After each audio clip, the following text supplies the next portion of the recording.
Range కార్లో ఉన్నాం మేము అందరము. హలో, బ్లాక్ చేశాను. బ్లాక్ చేసి కంప్లీట్గా రాడ్లు ఉన్నాయన్నా, రాడ్లు ప్లస్ కట్టెలు ఉన్నాయన్న వాళ్ళ దగ్గర. మీ క్యాంపెయిన్ అయిపోయిన తర్వాత మీరు బయలుదేరి వస్తున్నారు? వచ్చేస్తున్నాం. వస్తా ఉంటే కార్లో అటకాయించినారు. అంతేనా? మా కారు ముందు ఒక కారు పెట్టారన్నా, కారు బ్యాక్ సైడ్ ఒక కారు పెట్టారన్నా. పెట్టేసి దగ్గర ఒక 100 మంది పైన దిగారన్న. మొత్తం వాళ్ళ 10 కార్లు వచ్చారన్న. మా కారు చుట్టూ రౌండప్ చేసేసారన్న. రౌండప్ చేసేసి రాడ్లు ఉన్నాయన్న, తర్వాత పెద్ద పెద్ద రాళ్ళు తీసుకొచ్చినారు.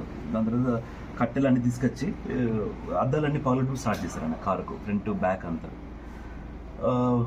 అద్దాలు ఏమి పగిలినా కూడా లోపలికి వాళ్ళు ఈ రాడ్లని పంపించలేకపోయారు. బ్యాక్ సైడ్ అద్దం గట్టిగా కొట్టేసరికి పగిలిపోయింది. పగిలిపోయేసరికి అక్కడ రాడ్లు తీసుకుని అక్కడి నుంచి మన రామన్నకు ఫస్ట్ తలపైన కొట్టారన్న.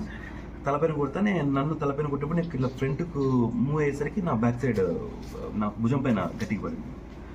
పడుతూనే సరే అనేసి చుట్టూ రౌండప్ అయింది అనేసి ఇంకా డోర్ని పీకుతున్నాను, కానీ పీకలేకపోయారు. డోర్స్ అన్ని సెంట్రల్ లాక్ చేస్తాను. అంటే బండి పైన పెట్రోల్ పోసేస్తారు. బండి పైన పెట్రోల్ తెచ్చుకున్నారు, పెట్రోల్ పోసారు. పెట్రోల్ పోస్తానే ఇంకా బండి ఫైర్ చేస్తారనేసి ఇమీడియట్గా రామన్న అటు సైడ్ నుంచి దిగాన, నేను ఇటు సైడ్ నుంచి దిగే లోపల ఎదురు కారు ఉంది. కారు ఉంటేనే డ్రైవర్కి ఫస్ట్ కారు తగిలిచ్చేసాయని చెప్పాను. ఆ కారు తగిలిచ్చేసి సైడ్లోంచి ఇట్లా తీసుకొని నేను కొంచెం ముందుకు వచ్చేసరికి ముందు ఒక 50 to 100 మీటర్స్లో వీళ్ళు పోలీసులు ఉన్నారు. వాళ్ళకి ఇన్ఫార్మ్ చేశాను ఇట్లా అనేసి. వెంటనే పోలీసులు అక్కడికి పరిగెత్తుకుంటూ వెళ్ళిపోయాను. అక్కడికి పోయేసరికి అంత వాళ్ళను డిస్బర్స్ చేసేసి రామన్ వాళ్ళందరినీ దీంట్లో కార్లో తీసుకుని వచ్చారన్న. అక్కడికి మన హాస్పిటల్ తీసుకుని వచ్చాను. వెంటనే ఎంపీ గారు అందరూ వచ్చారన్న. పోలీసులు తీసుకొచ్చారు.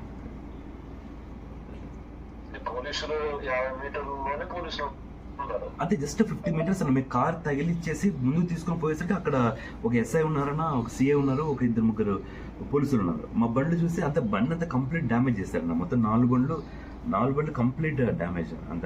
ఆ బండ్లు చూసి వాళ్ళు మా దగ్గర పరిగెత్తుకుంటూ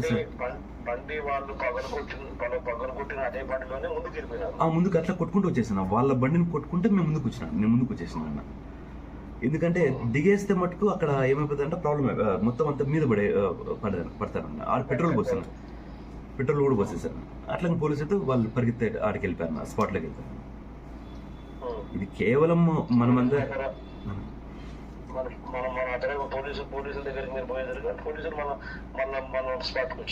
అంతేనా? మనం పోయి చెప్తేంత వరకు కూడా వాళ్ళు అసలు వాళ్ళ ముందునే 10 కార్లు వెళ్ళాయన్న. మేము అక్కడ ఉన్నామని కూడా తెలుసు అన్న పోలీసులకు. అయినా కూడా వాళ్ళు అక్కడ స్పందించలే, వాళ్ళు రాలేకపోయారు. మేము మా బండ్లు చూసి ఇవన్నీ గట్టిగా అడిస్తే అప్పుడు వాళ్ళు లోపల పోయారు.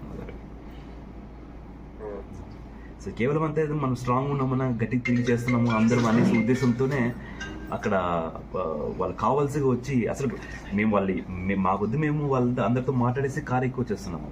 అట్లీస్ట్ ఏదో ఎదురుగా వచ్చాము, కలిసాము, లేకపోతే మేము ఏదో ఇట్లా అనే అది కూడా లేదు. మా అసలు వాళ్ళు మేము పోయినప్పుడు వాళ్ళు ఎవరు కూడా లేరన్న ఊర్లో.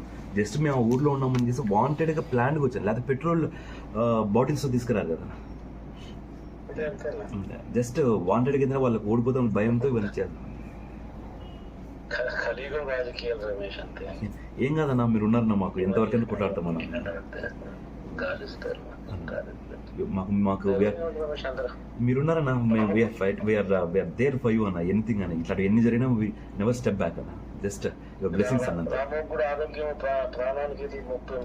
లేదన్నా, జస్ట్ ఫస్ట్ తలకు తగులుతానే ఇట్లా అందరం సైడ్కి వచ్చేసాను. వెనకాల బ్యాక్ గ్లాస్ పగిలిపోయేసరికి. అదర్వైజ్ అంత ఫైన్ ఉంది. అంతేనా? ఇప్పుడు డ్రెస్సింగ్ తీసాను, స్కానింగ్ కూడా మళ్ళీ చేపిస్తాను చెప్పారండి. ఇప్పుడు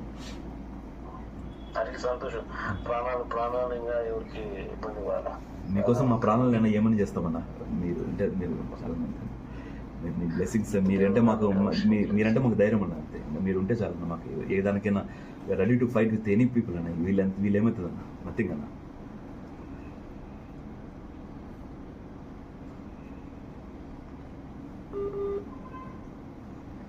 హలో,